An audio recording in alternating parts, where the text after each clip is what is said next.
GST తగ్గింపుతో కేంద్ర రాష్ట్ర ప్రభుత్వాలు రైతులకు మరింత అండగా నిలిచాయని చిత్తూరు పార్లమెంట్ సభ్యులు ప్రసాదరావు పేర్కొన్నారు. చిత్తూరు కలెక్టరేట్లో జీఎస్టీ అవగాహన సదస్సులో పాల్గొన్నారైనా సామాన్య ప్రజలకు కొనుగోలు శక్తి పెంచడంతో రాష్ట్రం దేశం మరింత అభివృద్ధి దిశగా పయనిస్తుందన్నారు.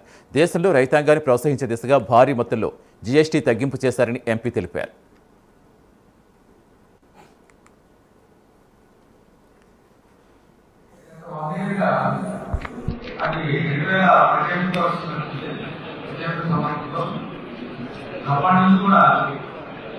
జీఎస్టీ యాక్ట్ కన్సాలిడేట్ అవుతుంది.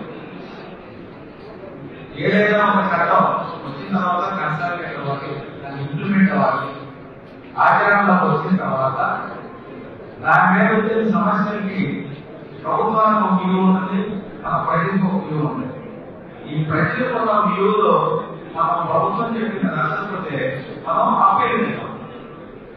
దానికి జీఎస్టీ ట్రిబ్యునల్ అంటాం, జీఎస్టీ కోర్టు ఉంటాయి.